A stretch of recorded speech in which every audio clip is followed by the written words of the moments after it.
This is Incredible Stories Podcast, Episode 14, World War II Jungle Rescue.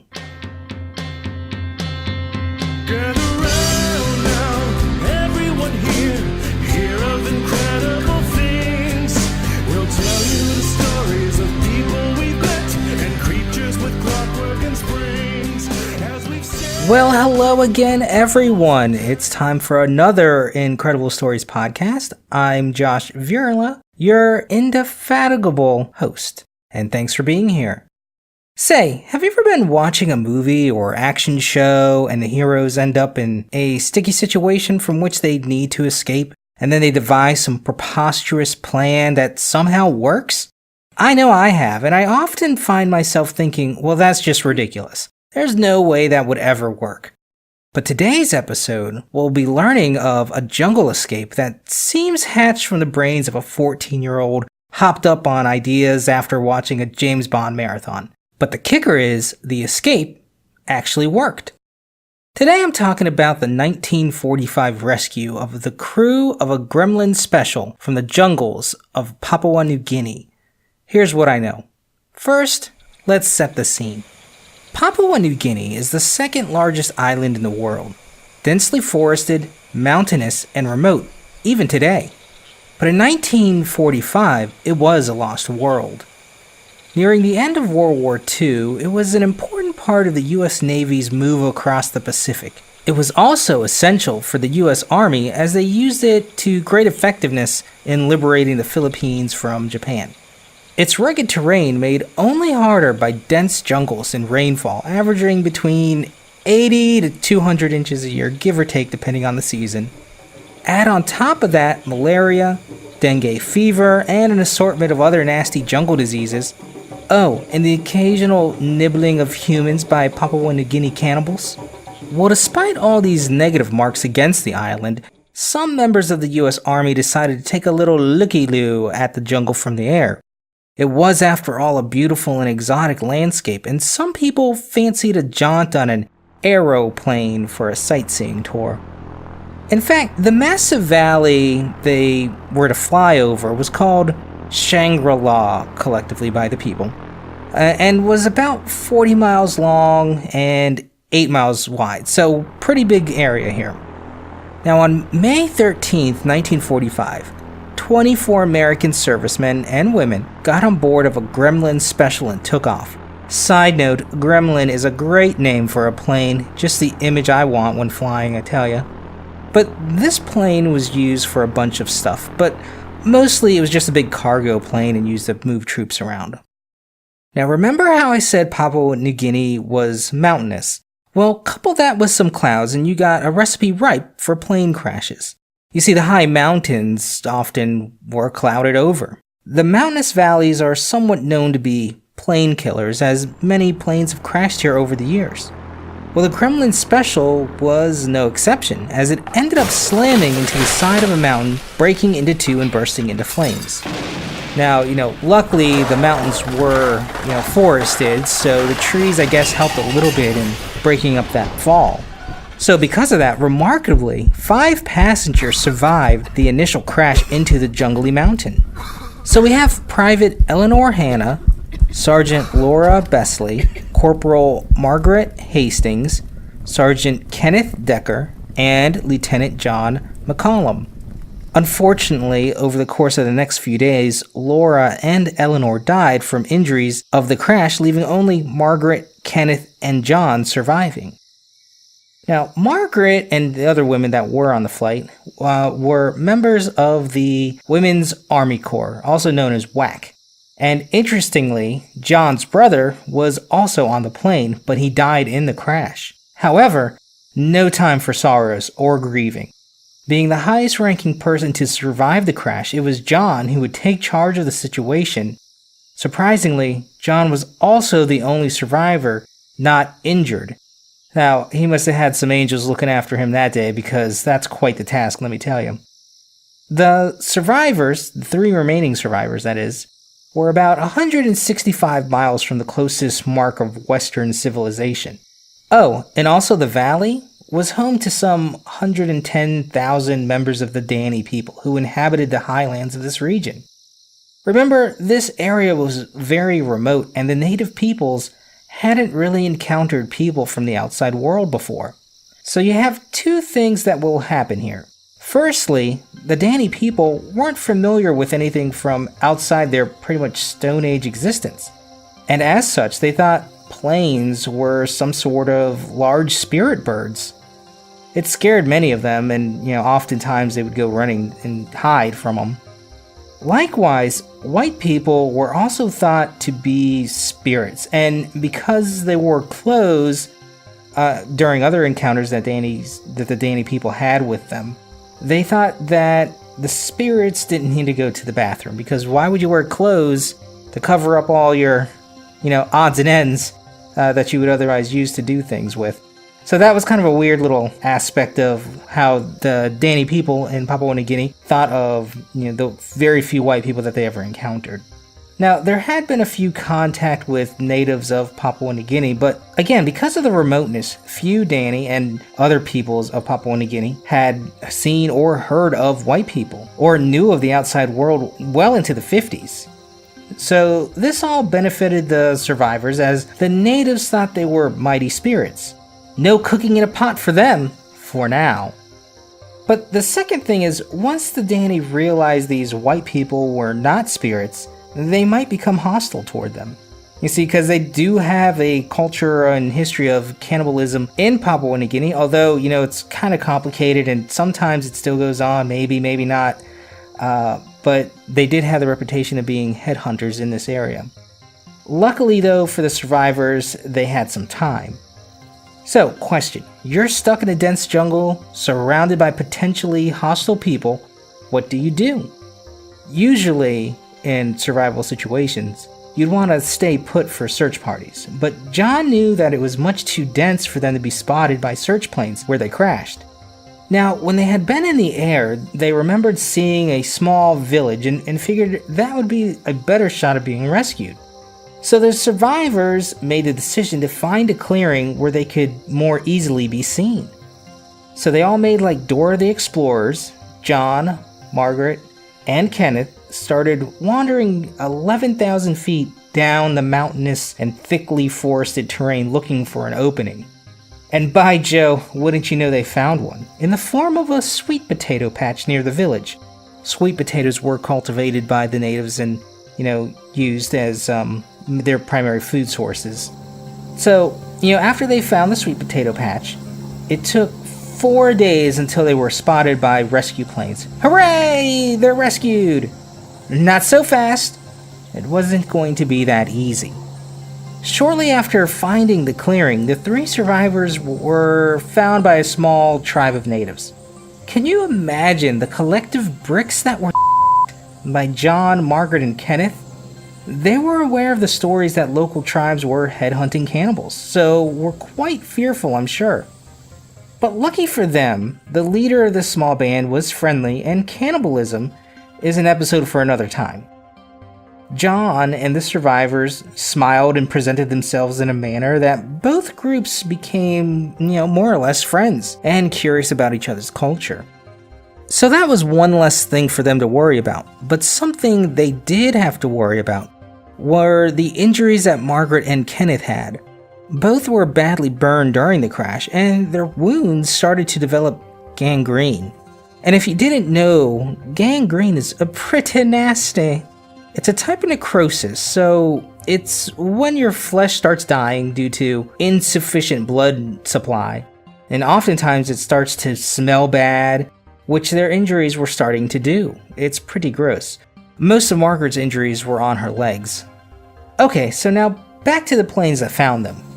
You see, the clearing wasn't big enough for a plane to land and take off from, so all the planes could do was circle around. But Josh, why not just walk back to their base? Well, as I mentioned before, they were some 160 miles from anywhere, and traversing those dense jungles while healthy is near impossible, let alone the fact that they were injured with no gear.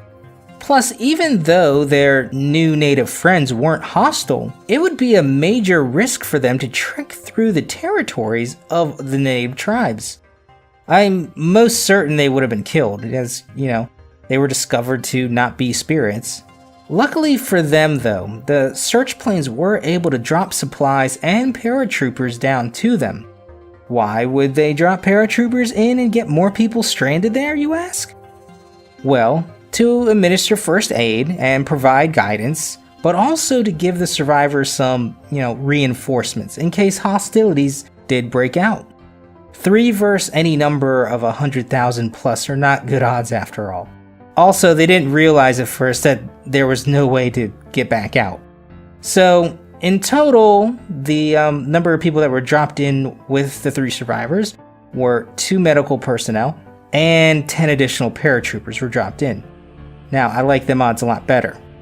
Well, since their stranding, word started getting out and was starting to create quite the media buzz. But let's add to this that one of the survivors was a woman, and pretty hot.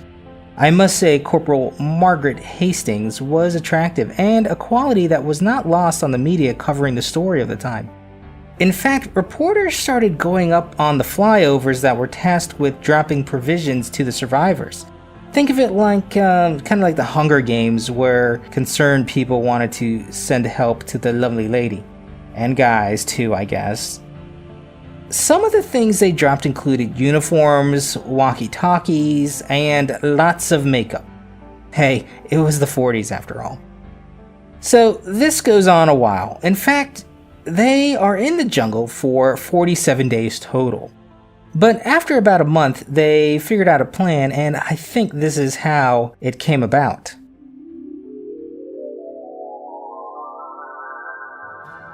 Guys, I know we've been stuck in here for a while, but I think I got a solution, dude. What you got, Jimmy? Okay, check it out, dude. Dude, I know we're stuck in this potato patch, which, isn't big enough to land a plane on. But what if instead of a plane, we get a glider, man? A glider? Aren't those small? Nah, man. We got one of those big military gliders, the big ones. Oh. But Jimmy, those gliders need to be towed by a plane to get in the air. How does that solve anything? Dude, we make a landing strip, man. We get a few paratroopers to knock down some trees, and bada bing, a landing strip. But we are on the side of mountains here. There's not really a suitable flat place to clear a landing strip long enough for a plane. And if we were doing that, why not just make one big enough for the plane? Nah, man. Check it out. Check it.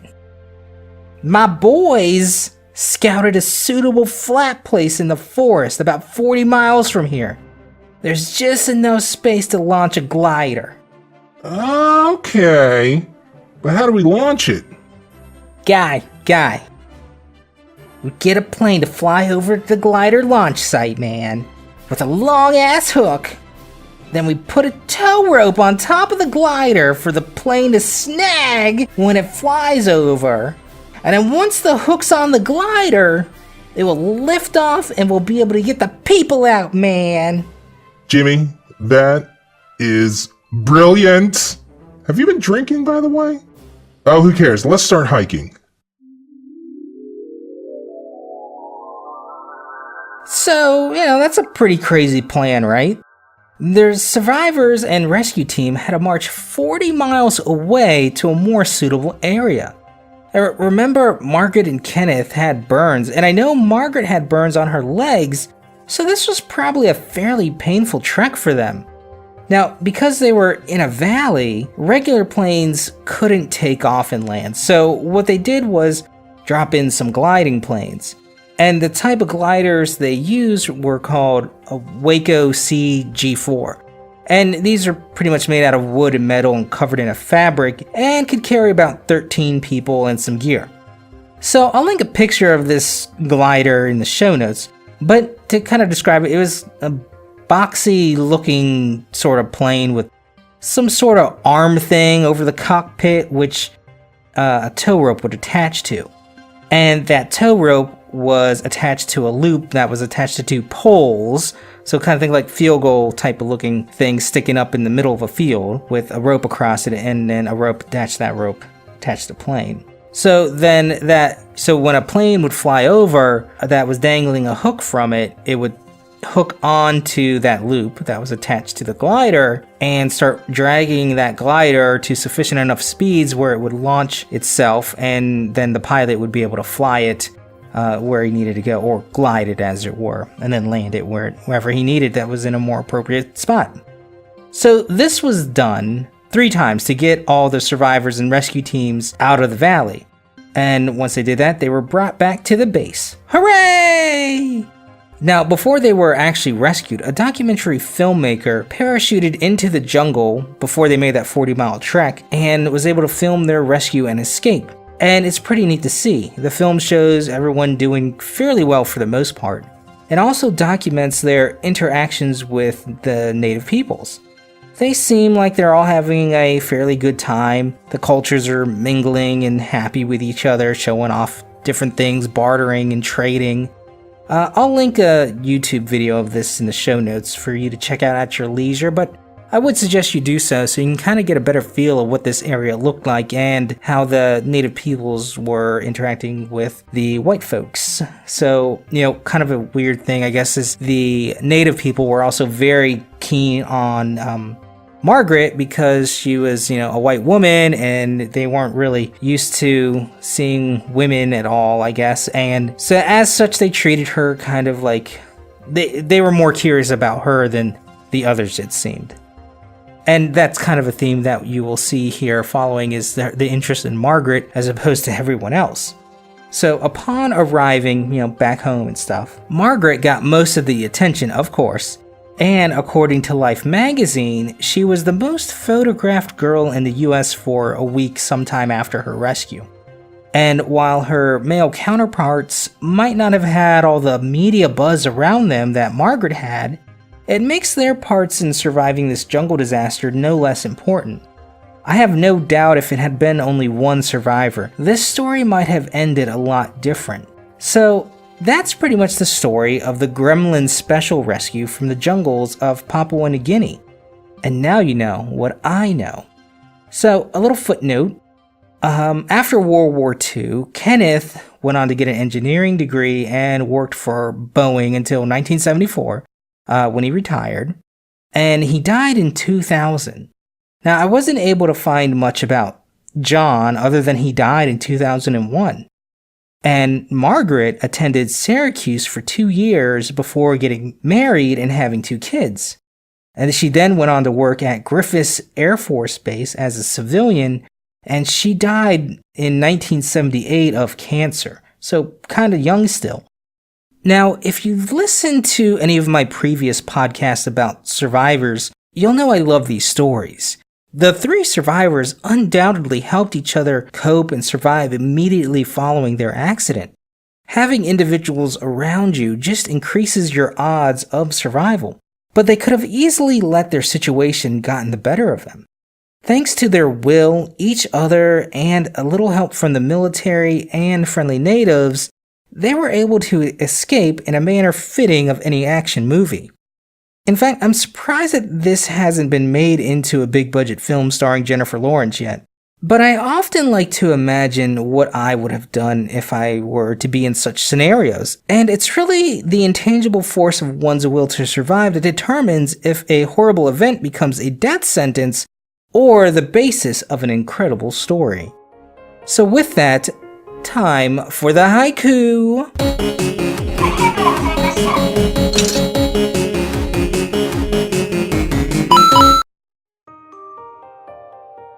Plane crash tragedy.